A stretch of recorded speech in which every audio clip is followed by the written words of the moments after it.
ॐ नमः सिद्धिभ्यः ॐ नमः सिद्धिभ्यः ॐ नमः सिद्धिभ्यः।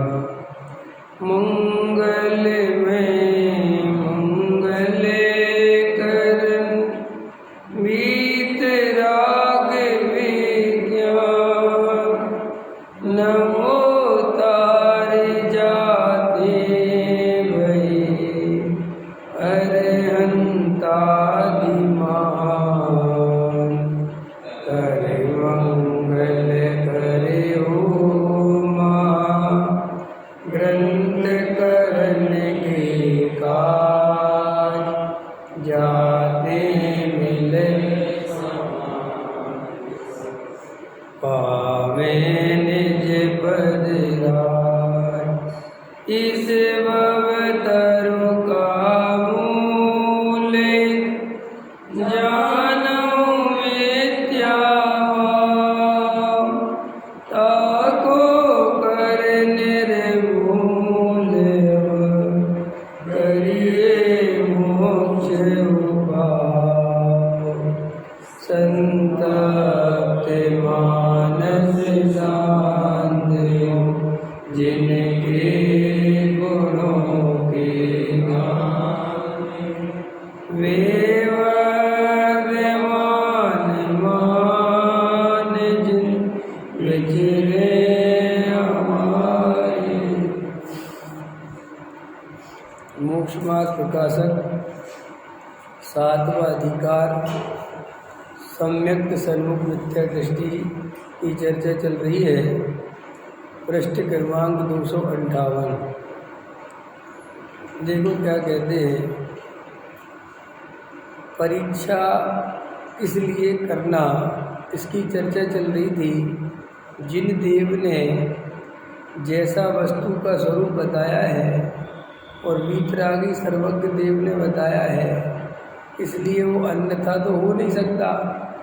इसलिए हम तो बिना परीक्षा करे ही जो जिनेंद्र देव की आज्ञा है उसे स्वीकार कर लेते हैं, उसे मान लेते हैं, परीक्षा नहीं करते।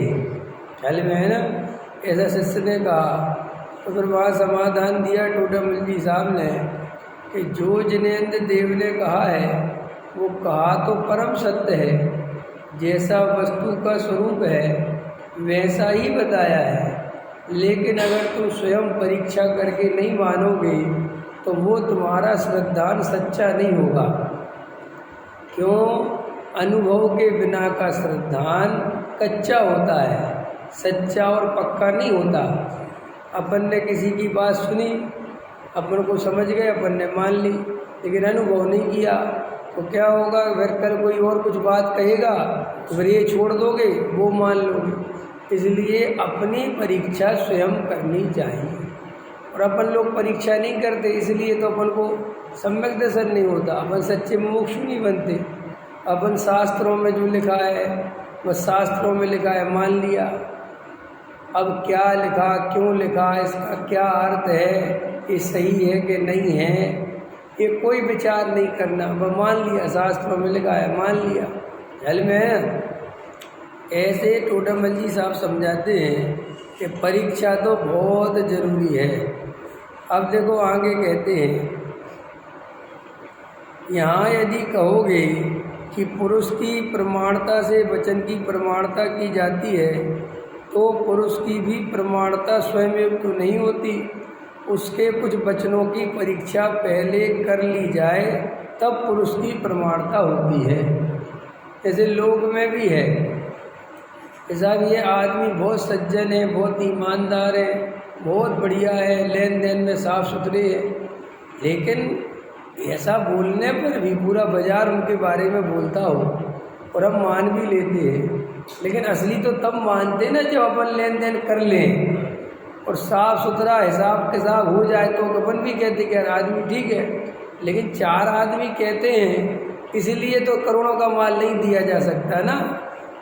अपन भी कितने ही बड़ा आदमी हो, पहले शुरुआत में कहते कि भैया आप थोड़ा माल ले लो, माल चेक करो, पेमेंट बराबर होगी फिर आगे देंगे, ऐसे करते। ऐसे ही कोई व्यक्ति बहुत बड़ा पंडित है, ज्ञानी है, सर्वज्ञ भगवान है, समूषण लगा है, इंद्र बैठे हुए हैं, साहब ये जो कह रहे हैं मान लो। कि नहीं नहीं नहीं, ऐसे नहीं मानेंगे, हम पहले कुछ तो परीक्षा करेंगे तब हम मानेंगे, और अपन तो परीक्षा करते नहीं। अब देखो आगे प्रश्न करता है, उपदेश तो अनेक प्रकार के हैं। अभी भी बहुत अच्छा प्रश्न है, हम किस किस की परीक्षा करें? ख्याल में है कि नहीं है? 4 नियोग, प्रथमान योग, करणान योग, चरणान योग, द्रव्यान योग। हम किस किस की परीक्षा करें भाई? अनेक प्रकार के पंडित विद्वान, कोई निश्चय से कहता है, कोई व्यवहार से कहता है, कोई कहानी से कहता है। हम क्या करें? किस किस की परीक्षा करें? हम परीक्षा करते रहेंगे। ख्याल में है कि नहीं आया? उपदेश तो अनेक प्रकार के हैं। उपदेश अनेक प्रकार के होने पर भी सबका सार आत्मा की दृष्टि है।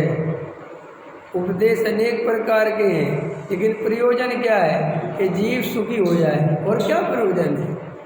आपको चारों अनुयोग जिनवाणी सब ओर से सुखी करने के उपाय बता रही है, और कुछ भी प्रयोजन नहीं है।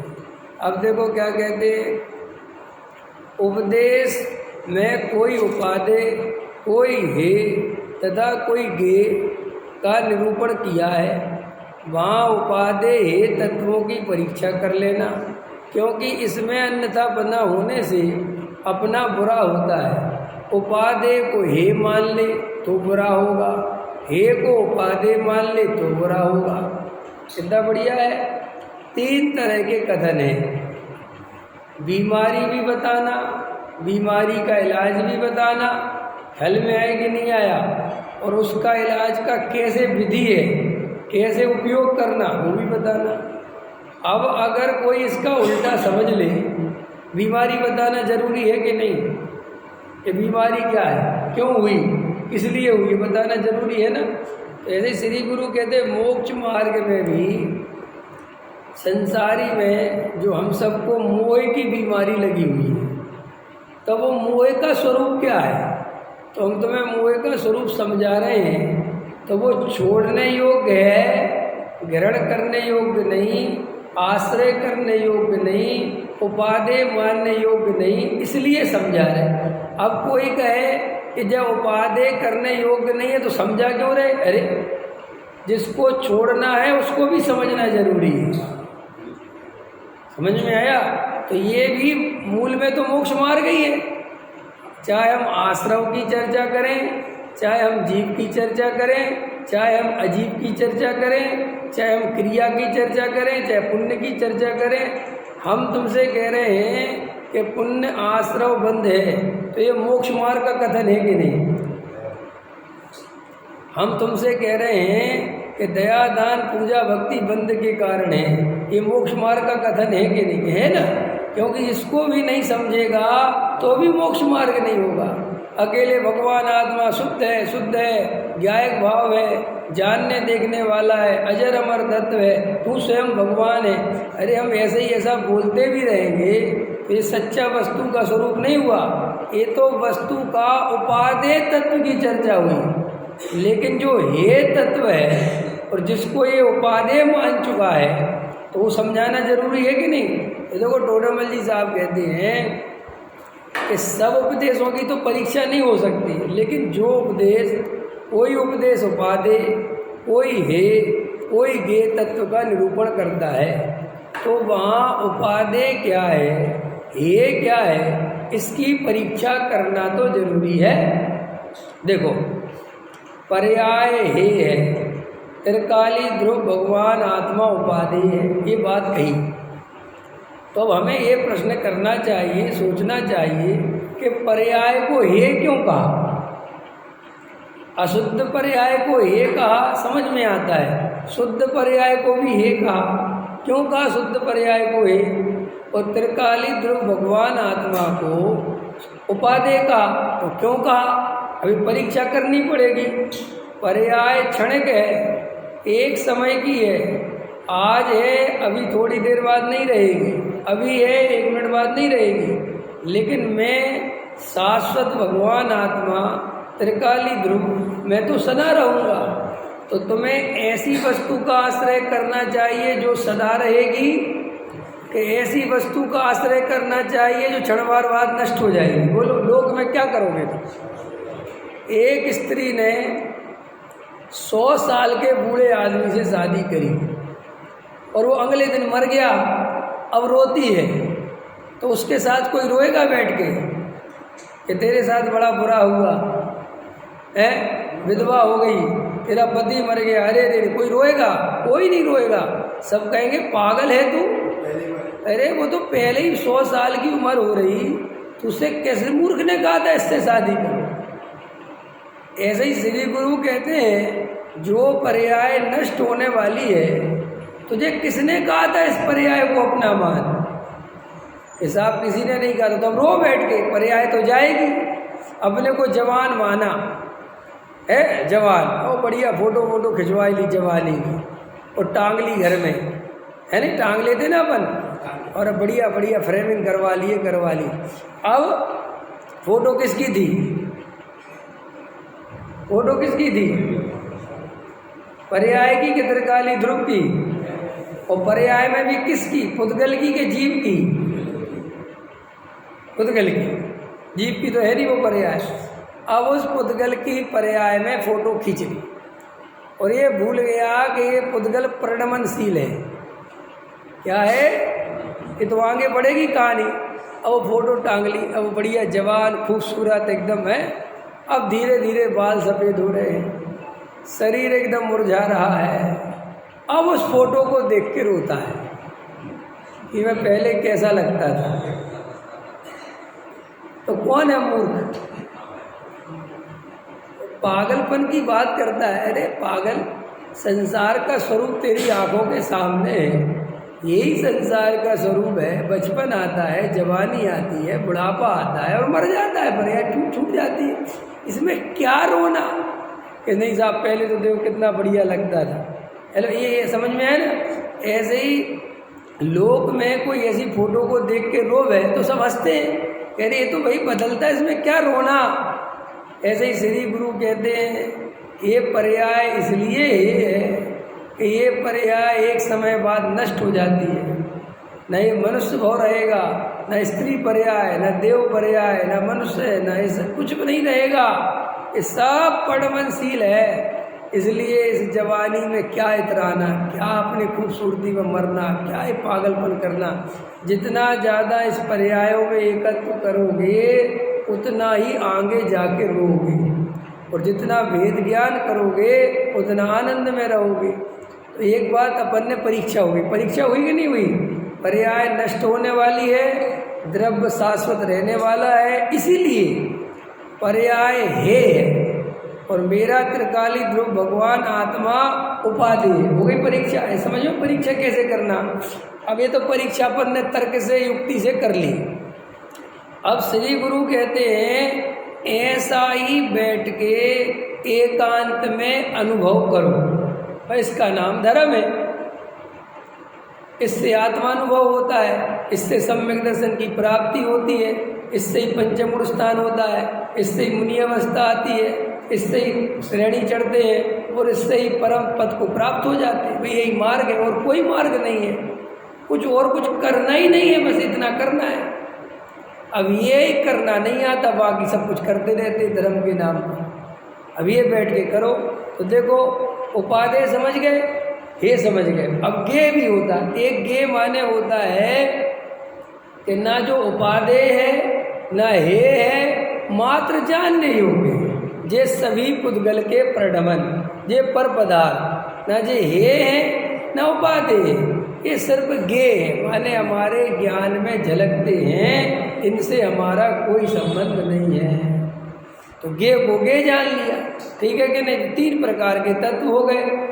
कहानी चल रही प्रथमान योग की, भरत जी का जीवन चरित्र चल रहा, तो वो ना उपादेय है ना वो है, वो मात्र गे है।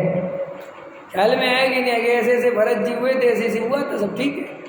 अब अपने को एक त्रिकाली ध्रुव भगवान आत्मा उपादेय क्यों है? चलो और परीक्षा करो। पुण्य उपादेय है कि हे?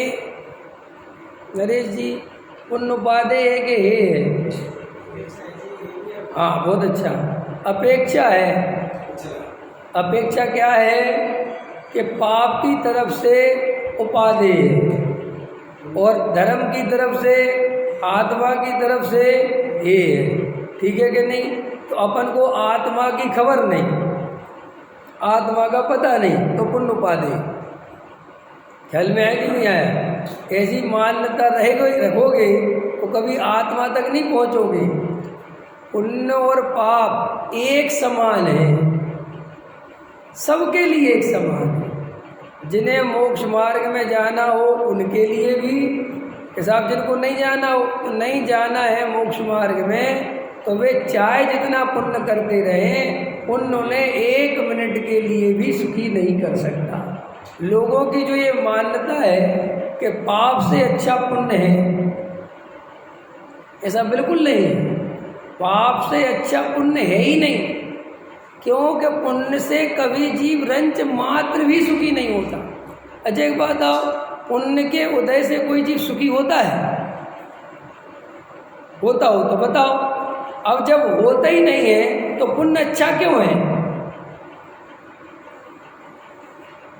पकड़ में आया कि नहीं? और तुम कहोगे कि पुण्य से देवशास्त्र गुरु मिलते हैं, ये मिलता है, वो मिलता है। तो भाई साहब, उस पुण्य के उदय से देवशास्त्र गुरु मिलते हैं तो अगर कोई मोक्ष मार्ग के लिए ही तो, और अगर तुम्हें मोक्ष मार्ग चाहिए ही नहीं, तुम्हें जब आत्मा से प्रेम ही नहीं है, तो क्या काम के देवशास्त्र गुरु?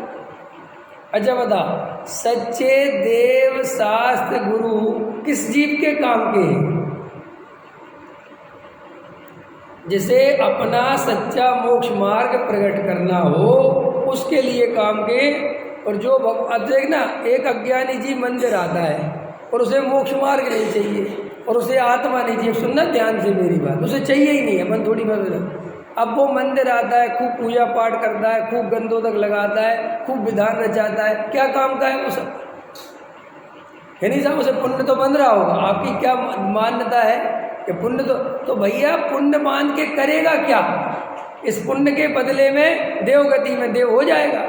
तो देवगति में क्या मिलेगा? वही पंचेंद्रिय के विषय वो, और क्या मिलना है उस पुण्य? जब आप समझे नहीं, जब उसे देव शास्त्र गुरु से यही कोई मतलब नहीं रहा, खाली वो तो उनकी पूजा भक्ति इसलिए करता रहा कि मुझे तो पुण्य बनेगा। अभी आपको ये बात आश्चर्य लगती है, अभी इसी भीम गली के मंदिर में कई दफ़े मेरे को कई लोग मिल जाते हैं। कभी हफ्ते में आते हैं, कभी 10 दिन में आते हैं, कभी 15 दिन में आते हैं, वो प्रक्षाल में आते हैं। काहे में आते हैं ना, और प्रक्षाल करके चले जाते हैं। मैं उनको जानता हूँ कई। अब उनसे पूछो कि तुम प्रक्षाल करने क्यों आए? जब तुम भगवान की वाणी नहीं सुन सकते, तुम्हारे स्वाध्याय में कोई रुचि नहीं है, तुम्हें तत्व से कोई लेना देना नहीं है। मैं एक की बात नहीं बता रहा हूँ, ऐसे भारत देश में कितने आदमी हैं जो रोज़ सुबह प्रक्षाल में पहुँच जाते हैं, पूजा में पहुँच जाते हैं, और पूजा करके प्रक्षाल करके घर चले जाते हैं। कभी ना ग्रंथ खोल के बैठते हैं, ना कभी स्वाध्याय करते हैं, ना कभी उन्हें 7 तत्वों के नाम तक पता नहीं है। बराबर? अभी हमारे एमपी में चले जाओ, भरे पड़े। तुम्हारे दिल्ली के तो मैं इसलिए कुछ नहीं कहता, इस तरफ के आदमी तो बिल्कुल ही गए गुजरे हैं, ना वे मंदिर ही आते हैं, ना वे पूजा ही। हमारे तरफ के क्या थोड़े पूजा पाठ में लगे रहते हैं। लेकिन मैं फिर भी बता रहा हूँ कि मेरे सगे भाई हैं, मेरे ताऊ वगैरह के लड़के हैं। अब मैं जाता हूँ, सुबह उठ के 6 बजे पूजा में जाएंगे, प्रक्षाल में जाएंगे, कोई कहीं जाएगा, जाते हैं सब देखता हूँ मैं। बहुत लोग जाते हैं, वहाँ मंदिर भरे रहते हैं। और उनसे पूछो कि 7 तत्व क्या है, मोक्ष मार्ग क्या है, तुम्हारा जन्म काय के लिए हुआ, तुम आत्मा हो के क्या हो? कहते हैं क्या है ये सब? तो कोई ऐसे ही बोलते क्या है ये सब? अपन कहते हैं ये वस्तु का स्वरूप है, क्या है? ज़्यादा से ज़्यादा इतना बोलते हैं, अच्छा यार तुम ये कांची स्वामी वाले हो गए, इतना जानते, इससे ज़्यादा उन्हें कुछ नहीं पता। ख्याल में? अब उनसे पूछो कि तुम जब मंदिर पूजा पाठ क्यों करते हो, तो उनका सीधा गलत है, पुण्य के लिए। उनसे कहो मोक्ष मिलेगा, हमें मोक्ष चाहिए ही नहीं। अब मुझे बताओ, ऐसे व्यक्ति को तुम जो कहते हो कि पुण्य अच्छा है, पुण्य क्या काम का है वो पुण्य? मैं इस अपेक्षा कह रहा हूँ कि नरेश जी ने कहा ना अपेक्षा, ये बिल्कुल व्यवहारियों वाली टोन है, वे भी यही कहते किसी अपेक्षा। अब वो जब अपेक्षा तो बताओ किस अपेक्षा पुण्य बढ़िया है बताओ, मैं सुनना चाहता हूँ। पुण्य को कोई अच्छा सिद्ध करके दिखाओ। तुम पुण्य को तभी अच्छा सिद्ध कर सकते हो जब तुम उसे मोक्ष मार्ग में निमित्त बनाओ। अगर तुम उसे मोक्ष मार्ग में निमित्त नहीं बना सकते तो तुम पुण्य को 3 काल में अच्छा कहने की हिम्मत नहीं है। अरे जो ये व्यवहारी भी पुण्य को अच्छा कहते, पता क्या कहते हैं? कालांतर में परंपरा से पुण्य के संस्कार रहेंगे तो देव शास्त्र मिलेंगे, जिनवाणी मिलेगी, फिर वहाँ आत्मा का याद आ जाएगी, ये हो जाएगा वो हो जाएगा। मैंने तुमने पुण्य को उपादेय भी बता पाए तो मोक्ष मार्ग की दम पे बता पाए। अगर मोक्ष मार्ग को हटा दो तो पुण्य तो 2 कौड़ी का है। पुण्य जैसा शत्रु पाप नहीं है जीव का। आपको मजाक लगेगी। देखो इस विश्वास नगर में तुम रहते हो, ठीक है नरेश जी, शास्त्री गली में रहते हो, जट से 8-10 पे भी अगर तैयार हुए तो चले तो 5 मिनट में मंदिर आ गए, है ना?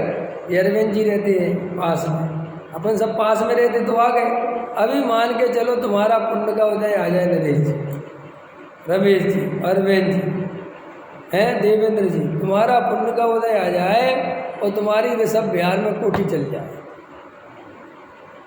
कोठी बन जाए। आया ना पुण्य का उदय। भाई मैं बता रहा हूँ पुण्य की कहानी क्या है। आ गया, बन गई कोठी। उस पुण्य के उदय ने तुम्हारा पता है क्या खा लिया? तुम्हारा पूरा स्वाध्याय छूट गया, तुम्हारा तत्व विचार छूट गया। क्योंकि अब इतनी बड़ी कोठी, अब उसका मेंटेनेंस, चौकीदार, समझ में आया? और जिन पार्कों को देख देख के तुम खुश होते हो ना कि यार पार्क है वहाँ, उसी पार्क से सबसे ज़्यादा परेशान होते हैं वे कोठी वाले। क्यों? उस पार्क के कारण वहाँ दुनिया भर के कीड़े मकोड़े मच्छर पैदा होते हैं। सबसे ज़्यादा इतने मच्छर पैदा होते हैं जहाँ वो पार्क होते हैं, वे जाली के गेट बनवाते फिरेंगे। फिर क्योंकि बिहारों वालों से भी कुछ ना कुछ तो पंडितों के तो हर किसी संबंध होते ही है ना, समझ में? जाली गेट चाहिए, जाली क्यों चाहिए जाली वाला गेट? कि यार मच्छर जीने नहीं देते, समझ में? और वो पार्क अपने को अच्छा लगता है कि यार अपन होता तो अपन घूमते भी, जितने रहते वे एक नहीं जाते उसमें घूमने के लिए, क्योंकि वे मेंटेनेंस में ही मरे जा रहे। अब दुकान हो गई 10 किलोमीटर दूर, पहले थी 2 किलोमीटर दूर। अब अभी उठते थे 8 बजे और पहुंच जाएंगे शांति से, मंदिर भी कराते थे। अब 8 बजे उठो तो दुकान ही में पहुंचने में 9 बज जाए। पकड़ में आया कि नहीं आया? क्या है ये पुण्य का उदय? क्यों चाहिए पुण्य का उदय? क्या मिलता है इस पुण्य की उदय से? बताओ तुम। पुण्य क्या है? पुण्य पागलपन है ये पुण्य का उदय। तुम्हारे पास थोड़ा महिलाओं को भी ले लो कि अभी तुम्हारे पास सोना नहीं था, पुण्य का उदय नहीं था। अब पुण्य का उदय आया तो गोल्ड आ गया। क्या आ गया? गोल्ड आ गया कि नहीं आया? अब तो गोल्ड आया तो घर में धरा हो ज़्यादा तो आकुलता कि चोरी ना हो जाए। गले में पहन नहीं सकते क्योंकि चोर गली गली में घूम रहे हैं, ठीक है कि नहीं? बैंक में रखो तो आजकल बैंकों की हालत है कि बैंक डूब जाते हैं, तो तुम्हारा सोना भी डूब जाता है। समझ में आया कि नहीं आया? अब देखो उस पुण्य के उदय ने तुम्हें सुख कितना दिया और आकुलता कितनी दी, ये सोचो, विचार करो। तुम जिस पुण्य के लिए मरे जाते हो, एक आदमी सिद्ध कर दे मैं यहाँ बैठा हूँ और जहाँ मेरा प्रवचन जितने भी सुन रहे हो या सुनेंगे, मैं खुली चैलेंज दे रहा हूँ, पुण्य के वजह से कोई अपने को सुखी सिद्ध कर दे तो मैं प्रवचन करना छोड़ दूँगा। लेके आओ, जितना पुण्य वाले लेके आना लेके आओ। हम कह रहे हैं कितना ही पुण्य वाला होगा, कोठी बंगला वाला होगा, अगर वो थोड़ा बहुत निराकुलता का भी वेदन करता होगा तो पुण्य के उदय से नहीं, हमारे प्रवचन से करता होगा। समझ में आया? हमारा प्रवचन लगाएगा आधा घंटा सुनेगा तो बेचारा थोड़ा शांति का अनुभव करेगा। उसमें भी उसकी कोठी बंगला काम नहीं करता। अरे कोठी बंगला से कहाँ जीव सुखी हुआ, उसमें तो थोड़ा बहुत सुख ये है, सुनो वो भी बता देता हूँ क्या सुख है। उसमें रहने वहने का कोई सुख नहीं है, ये तो पागलपन की बात है। सुख क्या है कि दूसरे लोग उसे सुखी मानते ही ये सुख है बस, और कुछ नहीं है। दूसरे जाते हैं और कहते हैं यार बढ़िया कोठी है तुम्हारे पास, ये सुख है बस। तो इसके अलावा वहाँ कोई सुख नहीं है। और अगर कोई नहीं कहे, जैसे समझ लो और समझ लो, थोड़ा करीब ले आते तुम्हें समझ में आ जाए। जैसे तुम खूब बहुत बढ़िया तैयार हुए एकदम, समझ में आए, लेकिन कोई तुम्हारी खूबसूरती को ना देखने को तैयार, ना निहारने को तैयार, समझ में आया कि नहीं आया, और ना कहने को तैयार कि तुम खूबसूरत। अब मुझे बताओ ऐसा सजने संवरने में तुम्हें कितना मजा आया? नहीं आता ना, पक्की बात है ना। और भरम इतनी बेशरमपना करते हैं कि कोई नहीं कहे तो हम खुद ही पूछ लेते हैं, अरे हम कैसे लग रहे हैं आज, बताया नहीं आपने, हैं करते कि नहीं करते? ये सोचो बात, तुम कितने बदसूरत हो कि तुमने कहना पड़ा तब तो उसने देखा तुम्हारी तरफ। अरे खूबसूरती तो उसे कहते हैं कि आदमी देखे बिना रह ना पाए, उसे खूबसूरती कहते हैं। समझ में? इसे खूबसूरती थोड़ी कहते हैं कि देखो देखो ना मैं कैसे लग रहा हूँ, है। अधिकतर पति पत्नियों की लड़ाई इसी पे होती है कि पत्नी जब श्रृंगार करे तो वो चाहती कि पति कहे कि तुम सुंदर लग रही हो, और पति को लगती है नहीं। क्योंकि पत्नी पति को सुंदर लगे ऐसा तीन काल में संभव नहीं। ख्याल में आए कि नहीं? क्यों? ऐसा नहीं कि वो सुंदर नहीं है, स्वरूप ऐसा है कि जिस चीज़ की प्राप्ति हो जाती है उसमें सुख की समाप्ति हो जाती है।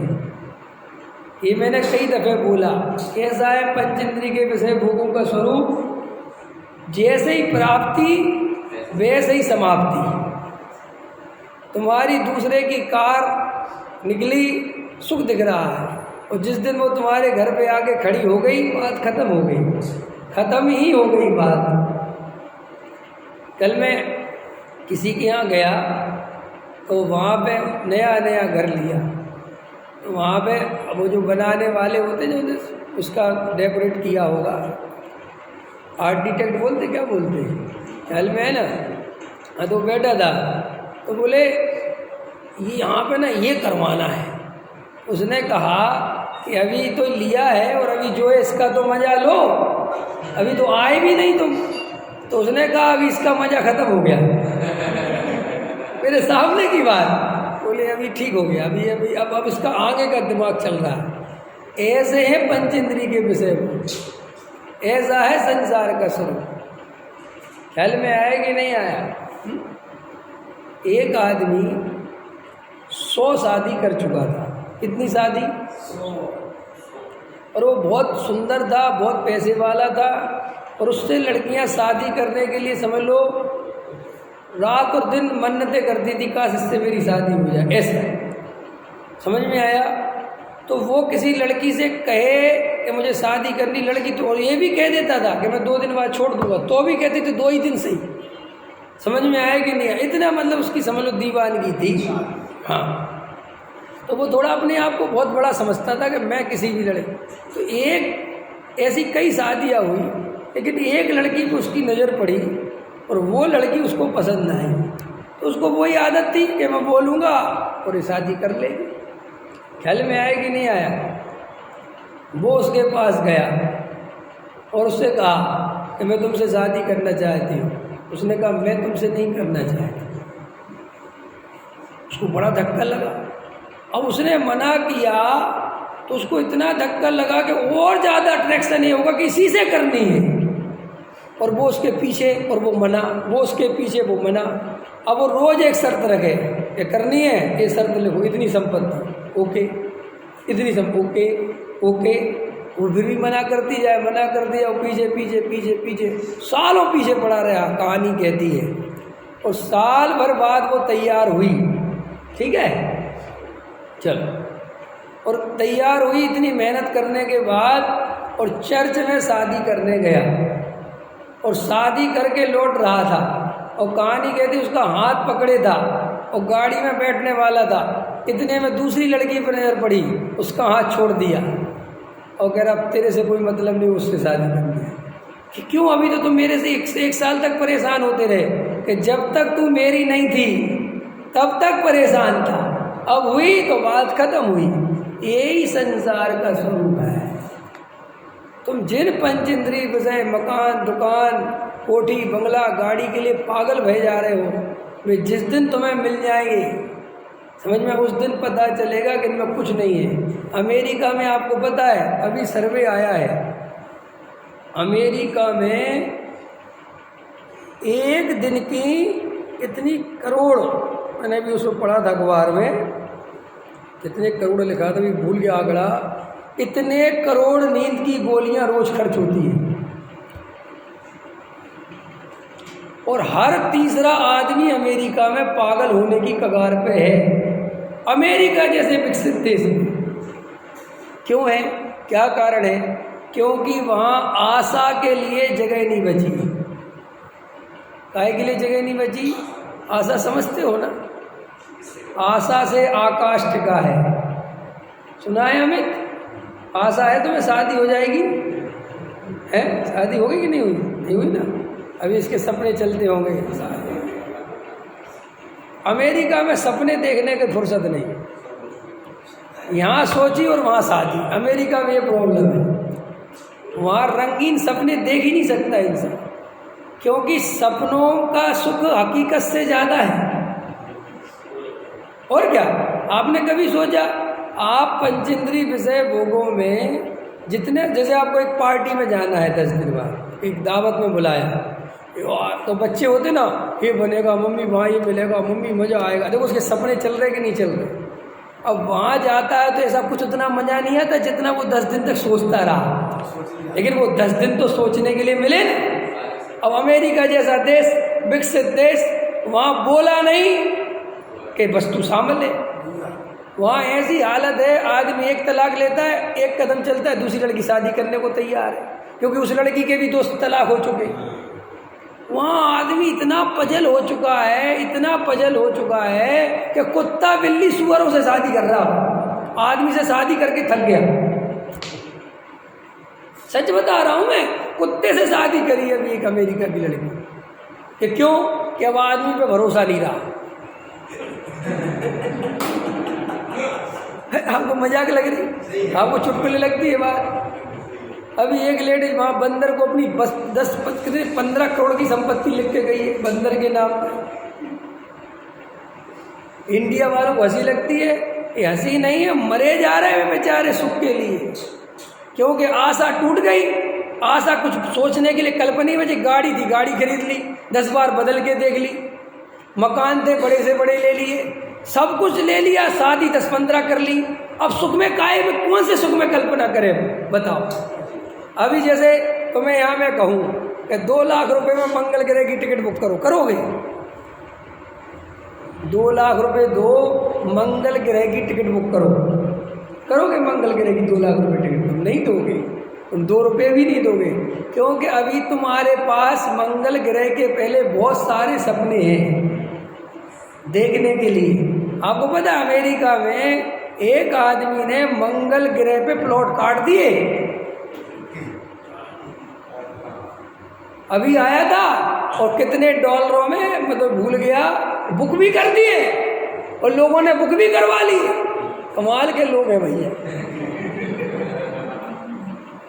तुम्हें हंसी आती है, लेकिन वे भैया ऐसे ही पागल हो गए बेचारे।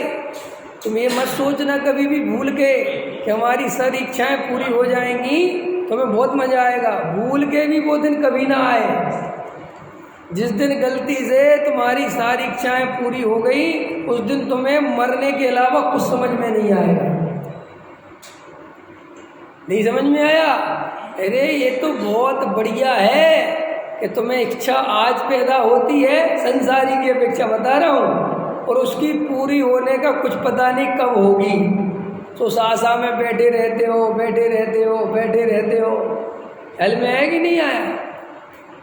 जिस आदमी को शादी में सुख दिखता है, जिस आशा से, समझना मेरी बात, ये अमेरिका जैसे देशों की क्या हालत है कि जो सुख उनको शादी के बाद समझ में आ रहा है, वे तो वो सुख वहाँ 50 बार, हजारों दफे पहले ही भोग लेते। अब शादी करने में रखा क्या है, इसलिए वहाँ तलाक होने में 2 मिनट लगते। कुछ नहीं है। तुम जिनको बहुत सुखी समझते हो, अरे वे तो महा दुखी है। तो मैं तो क्या समझा रहा था कि ये पुण्य के उदय से कोई सुख नहीं है। जिस पुण्य के लिए तुम रात दिन भगवान से प्रार्थनाएं करते रहते हो, कुछ नहीं रखा। पुण्य है क्या? पुण्य मेरे जमीर में दम है क्योंकि मेरी जरूरतें कम हैं। सुना है कि नहीं सुना? जिसकी जितनी जरूरत कम होगी वो उतना ज़्यादा जिंदा होगा, ध्यान रखना, उतना ज़्यादा मजबूत होगा। और जिसकी जितनी ज़्यादा जरूरत होगी वो तो भिखारी है, मरेगा। इसलिए अपने मोक्ष मार्ग में श्री गुरुओं ने इच्छाओं की पूर्ति को सुखी होने का उपाय नहीं बताया। जिनेंद्र देव ने, सर्वज्ञ परमात्मा ने, अनंत ज्ञानियों ने अज्ञानियों के लिए मिलकर ये वस्तु का स्वरूप समझाया कि अरे भाई, इच्छाओं की पूर्ति में कभी कोई सुखी नहीं हुआ। और तुझे ऐसा लगता है कि इच्छाओं की पूर्ति में सुख है, तो जा देख कर आ, जिनकी इच्छाएं पूरी हो गई वे सुखी हुए कि और दुखी हो गए। आपको क्या लगता है, देवगति में मजा है? देवगति में कुछ मजा नहीं है। समझ में आया कि नहीं आया?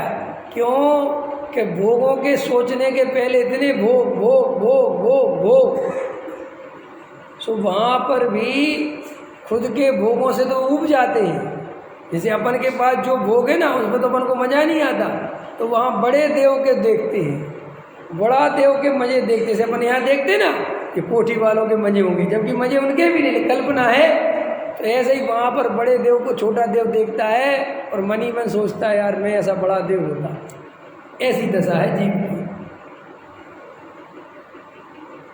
कहाँ ये संसार में सुखी होना भैया है? ये अपने को समझ में नहीं आता कि क्या जीवन जा रहा है। जो ये पुण्य और पुण्य और पुण्य, पूजा पाठ प्रक्षाल, पूजा पाठ प्रक्षाल। महिलाएं मरी जाती प्रक्षाल देखने के लिए, देखी होगी तुमने, महिलाएं भागती फिरती है प्रक्षाल प्रक्षाल, क्या देखना उसमें? नहीं, भगवान क्या क्या स्वरूप है, क्या भगवान का ये स्वरूप है भगवान का। कभी विचार किया किसका प्रक्षाल होता है? जल किस पे डलता है? तुम्हारे जिनेंद्र देव पे, अरंत देव पे कोई साक्षात में जल डलता है क्या? कोई समोषण में उनका अभिषेक करता है क्या? कोई देखता है क्या समोषण में भगवान का अभिषेक? अच्छा बताओ, समोषण में जितने भी जीव जाते हैं, समोषण में क्या होता है बताओ?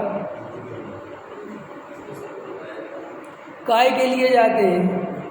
मात्र दिव्य ध्वनि खिलती है। समझ में आया? वहाँ कोई जिनेंद्र भगवान की साफ सफाई करता है क्या? कोई कपड़े बदलता है क्या? अरे ये श्वेतांबर मत में तो हो सकता है, दिगंबर मत में तो 3 काल में ऐसा संभव ही नहीं है। ना जिनेंद्र देव के कमलाहार होते हैं, वस्त्र तो बहुत पहले ही त्याग दिए थे। समझ में आया? आज स्नान व्रत तो बहुत पहले ही ले लिया था। ऐसा कोई वहाँ पर होता ही नहीं है। समझना ध्यान से। वो तो जिनेंद्र देव की दिव्य ध्वनि गिरती है, जीव समोषण में जाते हैं, आत्मा की बात। तो ये जो तुमने ऊपर विराजमान कर रखे हैं भगवान, ये काय के प्रतीक है? अनंत भगवान है ना ये ऊपर बैठे, तो अनंत भगवान कहाँ विराजमान होते हैं? तो वो वेदी क्या है? समोषण है, ये उसी का प्रतीक है ये। और यहाँ पर ये जो अपन पूजा पाठ प्रक्षाल करते हैं, साफ सफाई, ये तो प्रतिमा होने के कारण करते हैं, क्योंकि वो प्रतिमा है। अगर उसकी रोज साफ सफाई नहीं होगी तो गंदी हो जाएगी, इतनी सी बात। अब ऐसी बात मैं बोलूँ तो कितनी भयंकर लगे आदमी, और आपको पता है शास्त्रों में ऐसी क्यों नहीं लिखा जैसा मैं बोल रहा हूँ? आपको ये भी नहीं कभी सोचा होगा कि आपने प्रक्षाल की इतनी महिमा लिखी, अभिषेक की क्यों लिखी? पता है आपको? बहुत सोच समझ के लिखी है। क्योंकि अगर वो जैसा मैं बोल रहा हूँ सच्चाई तो है, लेकिन ऐसा लिख देते तो व्यवस्था संभालता कौन? क्योंकि अज्ञानियों को तो लालच देना पड़ता है, समझे? तो उनने लालच दे दिया कि साथी से पुण्य बनेगा ये करने से, समझ में? तो बेचारा अगर कोई कह दे कि इससे कुछ नहीं होता तो छोड़ देंगे लोग, क्योंकि हम आ ही नहीं रहे। समझ में आया कि नहीं आया? ये तो पुण्य का लालच है, तो वो बेचारा लगा रहता है। हम महिलाएं भागती फिरती हैं, हम भगवान के प्रक्षाल के बिना भोजन नहीं करेंगे, पानी भी नहीं पिएंगे। हमारे तरफ बहुत होता है, ख्याल में दौड़ रही हैं रास्ते में, साड़ी गीली फीली, देखे नहीं 16 वाले रमेश जी, भिंड वाले हो यार आप। हाँ, आधी गीली साड़ी, मैली कुचेली, समझ में आया कि नहीं आया? और अम्मा की बिल्कुल भाग रही हैं अम्मा 80 की स्पीड से, है? और गंदू तक दे दो, गंदू तक दे दो, गंदू तक दे दो, गंदू तक दे दो, समझ में? खड़े हुआ है, क्या करे? 80 साल की उम्र बीत गई, कभी वस्तु का स्वरूप सुनने नहीं मिला। अरे अपन कितने भाग्यशाली लोग हैं, अपने को ये भगवान आत्मा की बात सुनने मिल गई भाई। देखो भाई, अज्ञानी रहेंगे तभी तो जगत चलेगा। अगर सारे ही ज्ञानी हो जाए तो जो मंदिर की व्यवस्था कैसे चलेगी? नहीं समझ में आया है अरविंद जी? अब हम ज्ञानी हो गए तो तुम्हारी एक भी व्यवस्था में साथ नहीं देते हैं। हम समझना ध्यान से, भाग्यशाली है अपन को वस्तु का स्वरूप मिला है। संसार में सब तरह के जीव चाहिए, पूजा पाठ प्रक्षाल वाले भी चाहिए, साफ सफाई वाले भी चाहिए, जिनवाणी पे कवर चढ़ाने वाले भी चाहिए, समझ में आया कि नहीं आया?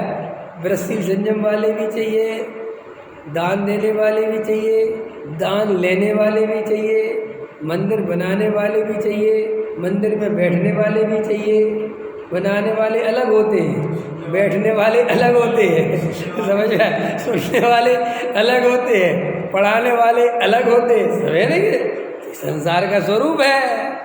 अभी अपन क्या करें कि भाई तुम्हें मोक्ष मार्ग का मौका मिला है, तुम्हें वस्तु का स्वरूप मिला है, तुम चुपचाप आत्मा का ध्यान करो भाई, ये काम करो। ऐसे में हम मोक्ष चले जाएंगे, और क्या? यही तो चाहते कि चले जाओ। यहाँ रखा क्या है संसार में? अरे जैसे एक क्लास में सब तरह के विद्यार्थी होते हैं, तो जो इंटेलिजेंट विद्यार्थी होते हैं, जो पढ़ने लिखने में रुचि वाले विद्यार्थी होते हैं, उन्हें उनके जो माँ साहब होते, सर होते, मैडम होती हैं, तो उनको अकेले में समझाते कि तुम पढ़ते रहो चुपचाप, तुम आगे जाके बड़ी ऑफिसर बन जाओगे, होशियार हो तुम इस नालायक के साथ मत घुमा करो। ये तो साहब मैम बेबी तो सब हमारे क्लासमेट हैं, और ये ठीक है, सब तरह के बच्चे होते हैं, सब ऑफिसर नहीं बनते, सब इंटेलिजेंट नहीं होते, तो क्लास तो सबसे ही चलेगी ना, सभी तरह के लोग आएंगे तभी तो क्लास चलेगी। ऐसे ही संसार है, ऐसे ही स्वरूप है वस्तु का, सब तरह के लोग हैं भाई। 100 रुपये वाली शर्ट पहनने वाले भी हैं, 5000 वाली भी है, 25000 वाली भी है, नहीं समझ में आए? ठीक है, 100 रुपये वाली भी बिकने दो, 5000 वाली बिकने दो, 25000 वाली भी बिकने दो।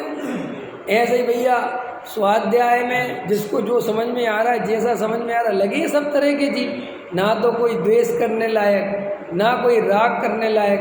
तुम्हें अपना आत्मबल मिल गया, आत्मस्वरूप मिल गया, ज्ञान भगवान आत्मा की दृष्टि हो गई, तुम अपना आत्म कल्याण करो और जगत की चिंता छोड़ो कि जगत में लोगों को तत्व समझ में क्यों नहीं आता।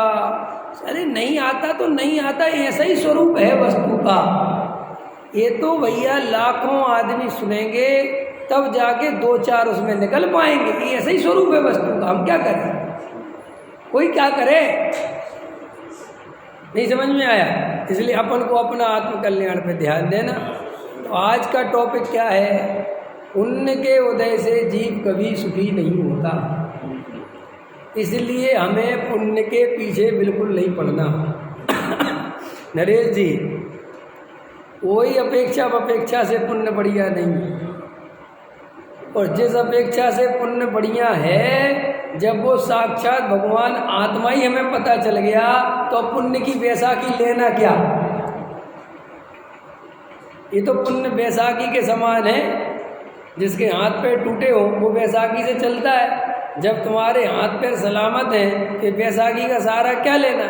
ऐसे ही जब हमें डायरेक्ट 7 तत्व 6 द्रव्य 8 कर्म 9 पदार्थ 10 धर्म निमित्त उपादान 4 अभाव 6 आवश्यक और क्या हो गया हैं 6 सामान्य गुण विशेष गुण निश्चय व्यवहार निमित्त उपादान 6 कारक और क्या बचा हैं 5 पाप मिथ्यात गुण स्थान और क्या बचा हैं नए नए तो बोले निश्चय नए और व्यवहार नए। इतना सब कुछ पता चल गया। पूरा मोक्ष मार्ग पता चल गया। देवशास्त्र गुरु पता चल गया। अब क्या पागल हो गए जो सब में से करके पहाड़ तोड़ते फिरोगे। अरे तो ठीक है ये तो संसारी जीव है। चढ़ने तो जहाँ चढ़ते अपन तो भैया बैठ के तलहटी में आत्मा का ध्यान करो। क्या रखा वहाँ पार्श्वनाथ के ऊपर जाके क्या है वहाँ। अरे मन को एक मेरा मन बड़ा चंचल है इसे कैसे मैं समझाऊं जितना इसे पुराने जमाने के ना हम भी जितना इसे समझाऊं उतना ही मचलता है। तो ये मचलता इसलिए है कि तुम उसे समझाते हो। बंद करो उसे समझाना। तो मन को समझाने के चक्कर में मन तुम्हें दौड़ा रहा है। तुम कह रहे ना कि मन नहीं मानता सम्मित से कर पे इसलिए नहीं मानता कि गहरे में संस्कार घुसे हुए हैं। बचपन में डाल दिए। एक बार जो बंदे कोई ताई पशु गति दुख नहीं होई के बाबा भंडार भरे।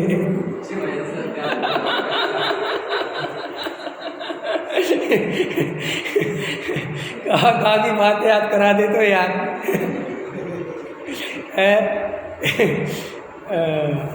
ऐसे समझना रमेश जी शांति से बैठ के ये तुम जब गहराई में जाके विचार करोगे तब समझ में आएगा। अरे भैया बहुत समय निकाल दिया। कुछ समय कमाने में जोड़ने में घर बनाने में चला गया और जो बाकी का समय था वो एक क्रिया कांड में चला गया। जीव का समय कहाँ चला जाता है अरविंद जी।